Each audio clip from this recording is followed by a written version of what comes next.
दिल्ली की आग पर अरविंद केजरीवाल, दिल्ली के मुख्यमंत्री का क्या कुछ कहना था, सुनिए जरा।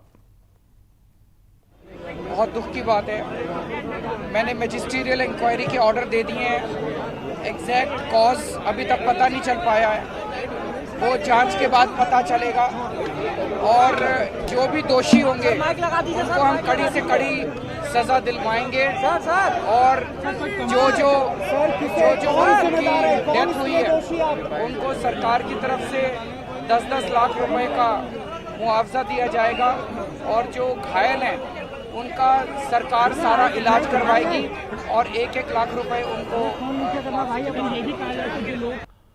उन्नाव की आशा का अंतिम संस्कार कर दिया गया है। नम आंखों से लोगों ने उन्नाव की बेटी को विदाई दी। परिजन सुबह से ही मुख्यमंत्री से मिलने की मांग पर अड़े हुए थे और मृतका की बहन के लिए नौकरी की मांग कर रहे थे, जिसके बाद सरकार ने परिजनों की मांग मान ली है। अब आशा की बहन को सरकार नौकरी देगी। मांगे पूरी होने के बाद ही परिजनों ने आशा को दफनाया। बता दें कि पीड़िता ने शुक्रवार रात 11:40 पर दिल्ली के सफदरजंग अस्पताल में दम तोड़ दिया था, जिसके बाद उसका शव शनिवार देर शाम उन्नाव लाया गया था।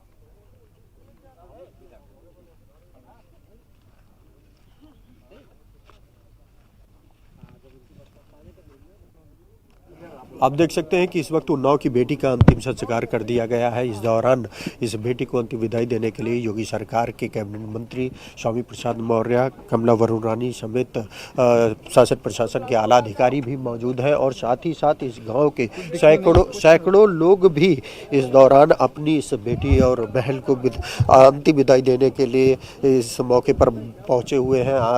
हैदराबाद के बाद उन्नाव में हुई इस घटना के बाद जिस तरह से पूरे प्रदेश और देश के लोगों में आक्रोश बढ़ा था, उसको लेकर सरकार ने जहां सबसे पहले इस मामले के आरोपियों को गिरफ्तार कराया और फिर इस पीड़िता के इलाज के लिए हर संभव प्रयास किया गया। लेकिन इसी दौरान दिल्ली के सफदरगंज अस्पताल में पीड़िता की मौत हो जाने के बाद पीड़िता के शव को इस गाँव लाया गया और फिर अंतिम संस्कार की प्रक्रिया कराई गई। लेकिन इस दौरान पीड़िता के परिजनों की नाराजगी को देखते हुए पहले तो इन परिजनों ने पीड़िता का अंतिम संस्कार करने से मना कर दिया और सीएम योगी आदित्यनाथ को मौके पर बुलाने की बात की, उनसे मुलाकात कराने की बात कही, उनसे बात कराने की मांग करने लगे। जिसके बाद शासन प्रशासन ने उनकी मांग को पूरा करते हुए जो पीड़ित परिवार की मांग थी कि एक सरकारी नौकरी दी जाए, उसकी मांग पर भी सहमति जताई। जिसके बाद पीड़ित परिवार अपनी जो बेटी है, अपनी जो बहन है, उसकी अंतिम संस्कार को तैयार हो गया और उसके बाद इसी जगह पर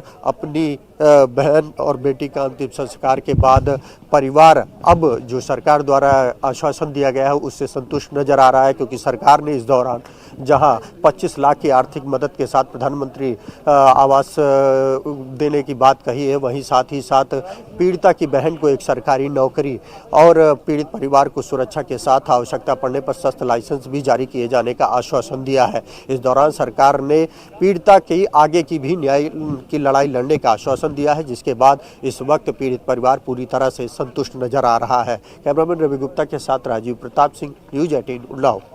देखिए, एक तो इनकी ये मांग है कि जो आरोपी हैं, अपराधी हैं, उनके खिलाफ तत्काल कार्रवाई की जाए और न्याय जल्द मिलना चाहिए पीड़ित परिवार को। तो उसमें फास्ट ट्रैक कोर्ट का गठन करा करके उसमें स्पीडी ट्रायल जल्दी से जल्दी उसका निर्णय न्यायिक व्यवस्था के अनुरूप कराया जा सके, इसके लिए कार्रवाई।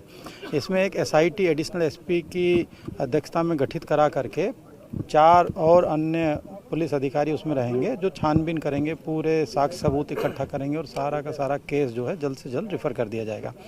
दूसरा, इन लोगों की मांग थी कि सुरक्षा मुहैया कराया जाए। आज ही इनके घर पर भी सुरक्षा और साथ ही साथ जो पीड़िता की बहन है उसको अलग से, क्योंकि उसका कहना है कि उसके पास में बहुत जानकारियां हैं या वह विटनेस उसमें आ सकती है, इसलिए उसको अलग से पूरी सुरक्षा प्रदान की जाएगी।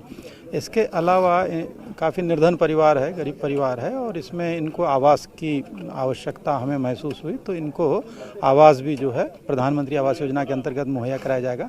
25 लाख रुपए की आर्थिक सहायता इनको प्रदान कर दी गई है और जो घर के एक सदस्य को है ना, जो परिवार डिसाइड करे, उसको सरकारी नौकरी भी हम दिलाएंगे।